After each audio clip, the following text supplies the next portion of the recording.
나시린은 구별된 사람을 뜻하는 말로 스스로를 구별하여 하나님께 드려진 사람을 일컫는다. 평생을 나시린으로 사는 사람 중에 선지자 사무엘, 세례 요한, 레갑 자손과 함께 삼손의 이름이 있다. 나시린은 특별히 평생 세 가지 일을 금하면서 살아야 했는데 술을 마셔서는 안 되고 시체를 만져서는 안 되고 머리카락을 깎아서는 안 됐다. 근데 삼손은 세 개 다 했네. 삼손은 예수님처럼 수태고지를 받고 태어났다.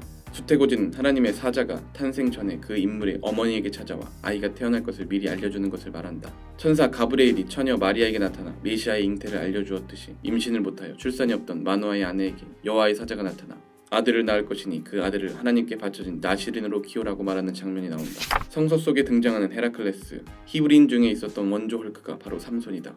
삼손하면 떠오르는 것이 바로 힘이다. 가공할 만한 괴력과 근육질의 몸매를 떠올린다. 그의 싸움은 동물과 사람을 가리지 않았으며 평소 행동에도 거칠 것이 없었다. 그가 괴력을 쓸 때마다 성경은 이 힘이 하나님께로부터 온 것임을 기록한다.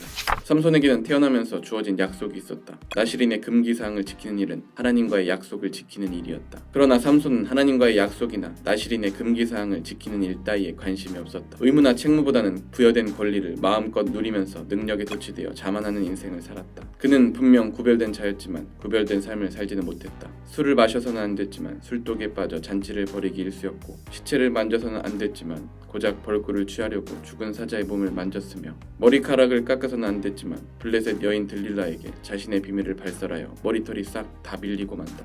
남자는 머리빨인데. 삼손은 하나님의 백성들에게 금지된 일을 마음껏 저질렀다. 이스라엘 백성들은 이방인들과의 혼인이 금지되어 있지만 삼손이 이방인, 그것도 원수처럼 지내던 블레셋 여인을 아내로 택한다. 그리고 그녀를 만나러 가다가 길에서 만난 사자를 맨손으로 찢어 죽이는 위대함을 보여준다. 그 길을 다시 지나가던 중 죽은 사자의 시체에 벌꿀이 생긴 것을 보고 그 꿀을 먹는다. 너무 상남자인데?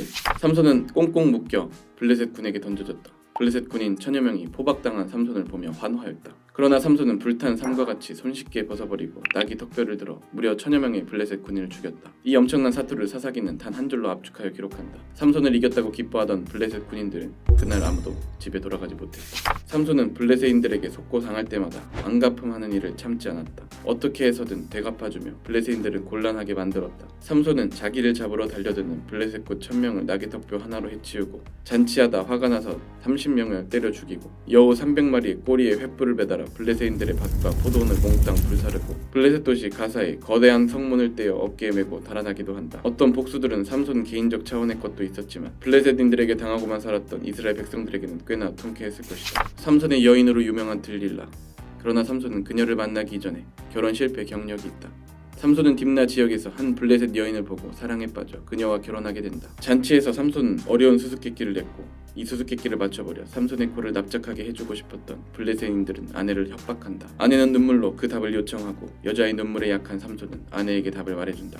결국 블레셋인들이 정답을 맞추자 삼손은 아스글론으로 데려가 그곳 사람 30명을 쳐 죽이고 노력하여 수수께끼 선물값을 치른다. 크게 화가 난 삼손은 아내를 버려두고 아버지 집으로 가버리고 이후 다시 찾았을 땐 장인이 이미 삼손의 친구와 아내를 결혼시켰음을 알게 된다. 삼손에게는 비록 부분적이기는 했으나 하나님의 영이 다른 사사들에게 보다도 더 많이 함께 하시는 모습을 보여준다. 삼손의 온전함 때문이 아니라 삼손의 부족함에도 불구하고 하나님은 끝까지 그를 하나님의 역사에 사용하여 주신다. 무려 20년 동안이나 이 힘세고 자기만 아는 사사가 이스라엘 백성의 재판관이자 사사로 일했다는 사실. 그러나 사사로 산 기간이 중요한 게 아니다. 중요한 건 그가 사사답게 살았느냐 하는 점이다. 그런 점에서 보면 그의 긴 사역 기간에 비해 사사로서의 점수는 높지 않다. 이스라엘 백성은 범죄하고 징계를 받고 부르짖어 회개하면 다시 구원을 얻고 복을 받는 패턴으로 하나님을 떠나고 돌아오기를 반복했다. 그런데 블레셋의 다스림을 받을 때는 이러한 패턴에서 벗어난다. 그들은 범죄하고 징계를 받아 블레셋의 치하에 있었지만 부르짖어 회개하지 않고 그 치하에 굴종하는 모습을 보여준다. 부르짖으며 하나님께 나아가는 대신 삼손을 밧줄을 꽁꽁 묶어서 블레셋 군에게 바치는 모습을 보여준다. 이전에는 없던 모습이다. 삼손은 첫 번째 결혼했던 블레셋 여인에게 배신당해 수수께끼 대결에서 패하고 말았다. 가사에서 잠시 만난 여성은 기생이었다. 들릴라는 블레셋과 한패가 되어 삼손을 완전히 농락했다. 결국 사랑했던 여인 들릴라에 의해 이스라엘 마지막 사사 삼손은 파멸의 길을 걷게 된다. 여자 보는 눈이 정말 꽝이다.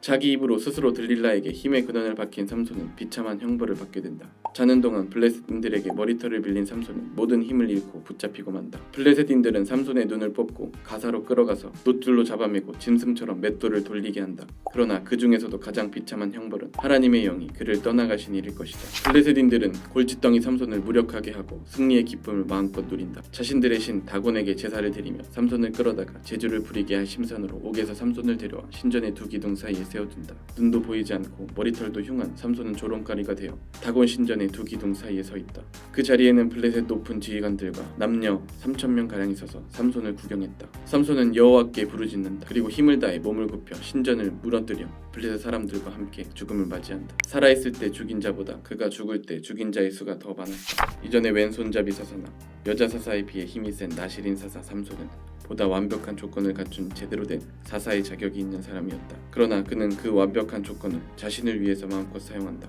블레셋 여인을 취하기 위해, 블레셋 사람들에게 사적으로 복수하기 위해 하나님이 주신 힘을 사용한 것이다. 결국 그는 완벽한 조건에 그렇지 못한 비극적 결과를 보여준 이스라엘의 마지막 사사가 되었다. 사사기 13장에서부터 16장까지 기록된 삼손의 이야기는 우리에게 수많은 깨달음을 준다. 그 깨달음이 대부분 이렇게 살면 안 되겠구나 라는 메시지로 이어진다는 점에서 씁쓸함을 감출 수 없게 된다. 삼손은 길이 남을 반면교사로 성경 속에 남아있다. 그러나 이런 삼손의 모습이 이스라엘 백성의 단면이자 바로 우리의 단면임을 기억해야 할 것이다.